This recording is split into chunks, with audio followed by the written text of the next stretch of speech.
నా పేరు డాక్టర్ ఏవి సుబ్బారెడ్డి, చిన్నపిల్లల డాక్టర్ను. పవిత్రమైనటువంటి శివకేశవులకు అత్యంత ప్రీతికరమైనటువంటి కార్తీక మాసంలో, అందులోనూ ఎప్పుడైనా కూడా అత్యంత శ్రేష్టమైనటువంటి పౌర్ణమి నాడు ఎవరైనా కూడా ఆధ్యాత్మిక కార్యక్రమాలు, జపాలు, హోమాలు నిర్వహించుకోవడం అనేది సర్వసాధారణం. దాంట్లో భాగంగా నేను వృత్తికంగా డాక్టర్ అయినప్పటి నుంచి కూడా నాకు చిన్నప్పటి నుంచి కూడా ఈ హోమాలు, ఆధ్యాత్మిక కార్యక్రమాలు అంటే ఇష్టం. కాబట్టి అనేక మంది యోగులను, అనేక మంది మఠాధిపతులను, అనేక మంది ఈ సన్యాసులను, పీఠాధిపతులను, ఇటువంటి వాళ్ళందరినీ ఎప్పటికప్పుడు కలవడము, ఆధ్యాత్మిక విషయాల గురించి తెలుసుకోవడము, వాళ్ళ ద్వారా వాళ్ళ అనుగ్రహంతో ఏదైనా మంత్రం వాళ్ళు నాకు ఉపదేశిస్తే ఆ మంత్రాన్ని జపించడము, వాళ్ళందరి ద్వారా హోమాలు చేసేటటువంటి పద్ధతిని, జపాలు చేసేటటువంటి పద్ధతిని సంపూర్ణంగా నేర్చుకొని ఆ గురువుల యొక్క అనుమతితో నేను ఎప్పటి నుంచో కూడా హోమ కార్యక్రమాలు నిర్వహించుకుంటున్నాను. దానికి కావాలంటే నా దగ్గర ఇక్కడే కాదు, నేను నా హాస్పిటల్ ఓపెన్ చేసేటప్పుడు హాస్పిటల్ ఓపెనింగ్లో చాలామంది వస్తారు. వాళ్ళ ముందు కూడా నేను స్వయంగా నేనే హోమం చేసుకున్నాను, నా హాస్పిటల్ ఓపెనింగ్ కూడా. అదేవిధంగా పెద్ద పెద్ద ఎక్కడన్నా క్షేత్రాలకు వెళ్ళినప్పుడు అక్కడ వెళ్ళి హోమాలు చేసుకుంటున్నాడు. అదేవిధంగా ఇక్కడ ఉన్నటువంటి ఆ పవిత్రమైనటువంటి ఆ ప్రదేశం గురించి నాకు తెలిసింది. అక్కడ ఒక కొండపైన పెద్ద ఒక 20 అడుగుల రాయిపైన ఒక స్వయంభుగా వినాయకుడు ఏర్పడ్డాడు. అక్కడ చాలా రాళ్ళు ఒక నాగపడుగుల రూపంలో ఉంటాయి అనేది నాకు తెలిసిన తర్వాత నేను అక్కడికి వెళ్ళాను. వెళ్ళిన తర్వాత ఆ ప్రదేశాన్ని చూసిన తర్వాత మొదటి రోజే నాకు మనసుకు చాలా ఆహ్లాదంగా అనిపించింది. ఇది ఆధ్యాత్మిక సాధనకు కానీ, ఆధ్యాత్మిక కార్యక్రమాలకు కానీ మంచి ప్రదేశంగా అనిపించి నేను అప్పటి నుంచి రెగ్యులర్గా నాకు అవకాశం ఉన్నప్పుడల్లా పౌర్ణమికి లేకపోతే విశిష్ట దినాలకు వెళ్ళడము, అక్కడికి వెళ్ళి హోమాలు చేసుకోవడం అనేది గత 5 సంవత్సరాలుగా జరుగుతుంది. ఇప్పటి వరకు కనీసం నేను 100 సార్లు వెళ్ళి అక్కడ హోమాలు కార్యక్రమాలు చేస్తున్నాను. అప్పుడప్పుడు ఎవరైనా మిత్రులు ఎవరైనా మేము వస్తామంటే ఎవరైనా రావచ్చు. కాకపోతే అవి నేను ఏంటంటే పూర్తిగా నా ఆధ్యాత్మిక ఉన్నతి కోసం, నేను హాయిగా ఆనందంగా జీవించడం కోసం, నా ఆత్మ సంతృప్తి కోసం, నా కోసం నేను చేసుకునేటటువంటి సాధన, నా సాధన కోసమే నేను చేసుకుంటూ ఉంటాను. అంటే దాంట్లో భాగంగా అత్యంత పవిత్రమైనటువంటి కార్తీక మాసం రోజు కూడా మేము ఆ రోజు హోమం మొదలుపెట్టాం. హోమము చాలా పెద్ద హోమం అయిన దానివల్ల రాత్రి 12 గంటల వరకు కూడా హోమం కొనసాగుతూ ఉన్నది. దానికి సంబంధించినటువంటి మేము మధ్యలో తీసినటువంటి వీడియోలు ఉన్నాయి. 12 గంటలు ఆ ప్రాంతంలో పోలీసులు అక్కడికి వచ్చి మీరు ఏదో క్షుద్ర పూజలు చేస్తున్నారు కాబట్టి మీరు హోమము అన్నారు. ఆ తర్వాత వాళ్ళు చూసిన తర్వాత వాళ్ళు కూడా అన్నీ చూసి సార్ ఇవన్నీ బాగానే ఉన్నాయి అన్నప్పుడు వాళ్ళకు మేము పూర్తిగా మీకు సహకరించడానికి సిద్ధంగా ఉన్నాం. ఇది పూర్తిగా కార్తీక పౌర్ణమి రోజు అమ్మవారికి సంబంధించినటువంటి హోమం కాబట్టి మీరు ఇక్కడ ఉన్నటువంటి ఏవి కావాలన్నా కూడా మీరు వీడియోలు తీసుకోవచ్చు, ఫోటోలు తీసుకోవచ్చు. మీకు అనుమానం ఉంటే మీ అనుమానాలను నివృత్తి చేస్తాం. ఆ నివృత్తికి సంబంధించినటువంటి గ్రంథాలను కూడా కావాలంటే మీకు సప్లై ఇస్తాము. కాబట్టి దయచేసి మా హోమం పూర్తి చేసుకొని అంటే వాళ్ళు కూడా మాకు సరే సార్, వాళ్ళు కూడా తృప్తి పడడం వల్ల సరే మీరు హోమం కంప్లీట్ చేసుకోమని చెప్పారు. మేము హోమం కంప్లీట్ చేసుకున్నాము. కంప్లీట్ చేసుకున్న తర్వాత వాళ్ళు తర్వాత వాళ్ళ పై ఆఫీసర్స్ను ప్రయత్నం చేయడమో లేకపోతే ఇంకోటో వాళ్ళకి జరిగిన తర్వాత ఫైనల్గా ఏంటంటే లేదు సార్ మేము డెసిషన్ ఇక్కడ ఏం మంచిగా ఉంది అని మాకు అనిపించినా కూడా డెసిషన్ మాది కాదు, మా పై ఆఫీసర్లది కాబట్టి మీరు అక్కడికి వచ్చే తీరాలి సార్. అక్కడికి వచ్చిన తర్వాత మా పై ఆఫీసర్లకు ఎక్స్ప్లెనేషన్ ఇచ్చిరామని చెప్తే మేము అక్కడికి వెళ్ళడం జరిగింది.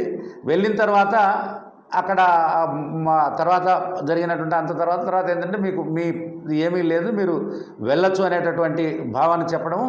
తర్వాత మళ్ళీ సాయంత్రం అయ్యే లోపల మళ్ళీ పోలీసుల నుంచి మీకు ఏదో మేము నోటీస్ ఇవ్వాల్సింది ఉంది, మీరు వచ్చి నోటీస్ తీసుకోండి అంటే మేము నోటీస్ తీసుకున్నాం. ఎందుకంటే మేము చట్టాన్ని గౌరవించే వాళ్ళము.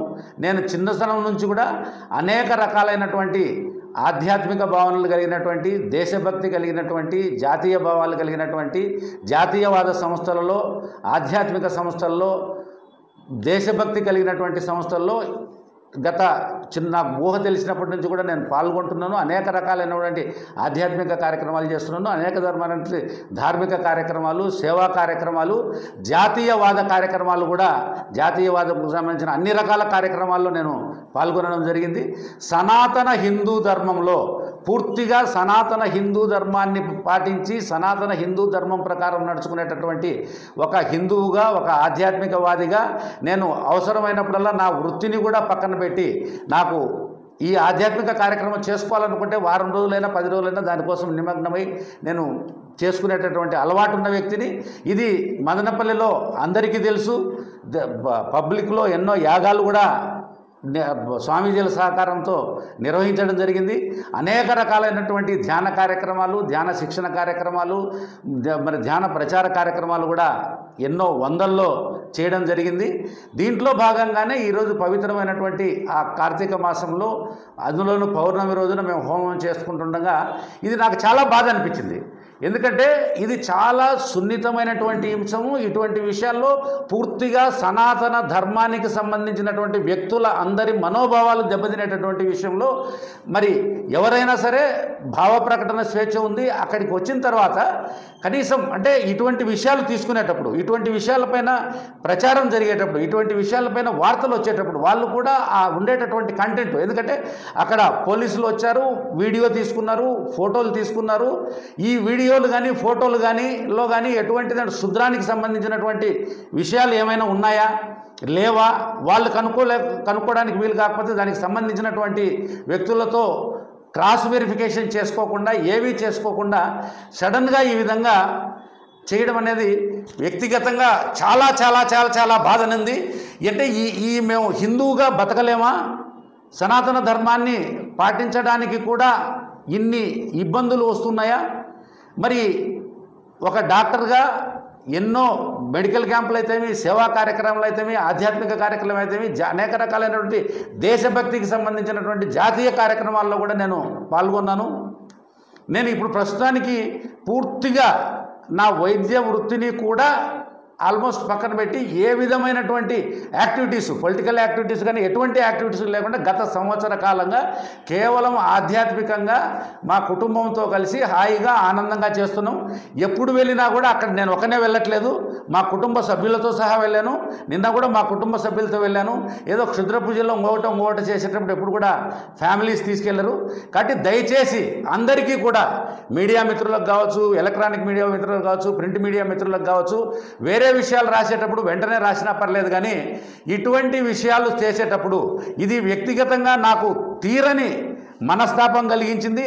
నాకే కాదు ఆధ్యాత్మిక వ్యక్తులందరికీ కూడా చాలా మనస్తాపం కలిగించేటటువంటి విషయము. అంటే ఈ దేశంలో ఈ దేశంలో కనీసం నీకు పూజలు చేసుకునేటప్పుడు కూడా మరి ఎవరైనా వాళ్ళకు సంబంధించినటువంటి పూజలు చేయొచ్చు. పూజలు చేస్తుంటే అది తప్ప కాదని అడగవచ్చు, నేను కాదనట్లేదు. కానీ ఇటువంటి ప్రచారం జరిగే ముందు, మీడియాలో వచ్చే ముందు దాన్ని పూర్తిగా ధృవీకరించుకొని చేసింటే బాగుండేది. ఇది నాతో పాటు సనాతన హిందూ ధర్మాన్ని పాటించేటటువంటి వ్యక్తులు, భారతీయ పౌరులందరూ కూడా ఈ ధర్మానికి బద్దులైనటువంటి ప్రతి ఒక్కరికి మనస్సు కూడా క్షోభించేటటువంటి విషయం. ఇది నిజంగా చాలా చాలా చాలా చాలా బాధాకరం. ఒక సమాజంలో ఒక డాక్టర్గా ఉండే గౌరవం ఉండేటంటే ఏమీ లేకుండా ఉండడం వల్ల గౌరవ ప్రతిష్టలకు భంగం కలిగినాయి.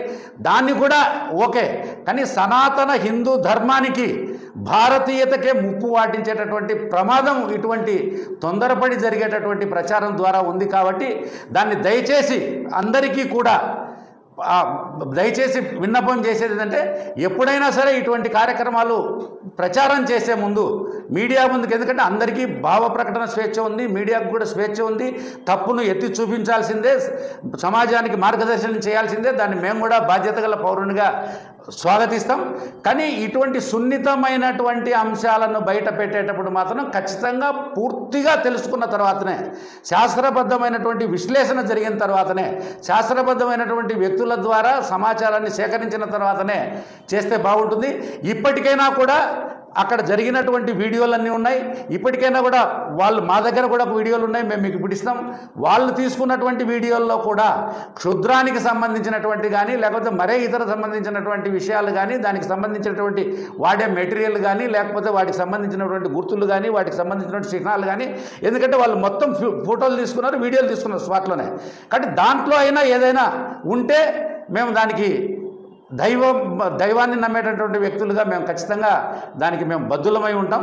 దయచేసి ఇప్పటికైనా కూడా పూర్తిగా ఆ వీడియోలను చూసి ఎక్స్పర్ట్ వాళ్ళు కూడా పంపించి మరి మాకు న్యాయం చేయాలని కోరుకుంటున్నాం.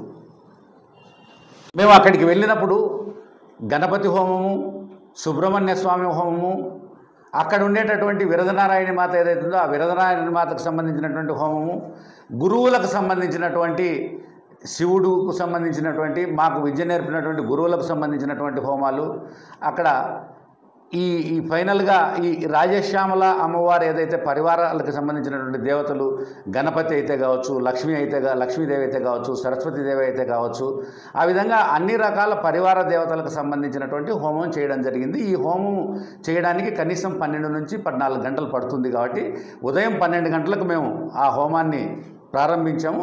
రాత్రి 12 దాటే వరకు కూడా కంటిన్యూ అయింది. సనాతన హిందూ ధర్మాన్ని పలికేటువంటి వ్యక్తిగా, సంపూర్ణమైనటువంటి పరిపూర్ణమైనటువంటి దైవం మీద ఉన్నటువంటి విశ్వాసం ఉండేటటువంటి వ్యక్తిగా నేను ఈరోజు చెప్తున్నాను.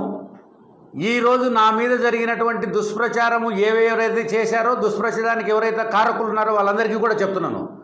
నేను ఈరోజు దైవాన్ని నమ్మే వ్యక్తిగా ఈ కాణిపాక ఆలయంలో కానీ, లేకపోతే లక్ష్మీ నరసింహస్వామి ఆలయంలో కానీ, లేకపోతే వాళ్ళు చెప్పేటటువంటి ఏ ఆలయంలో కానీ, ఏ దేవత దగ్గర వచ్చి కానీ నేను సంపూర్ణంగా ప్రమాణం చేసి చెప్పడానికి సిద్ధంగా ఉన్నాను.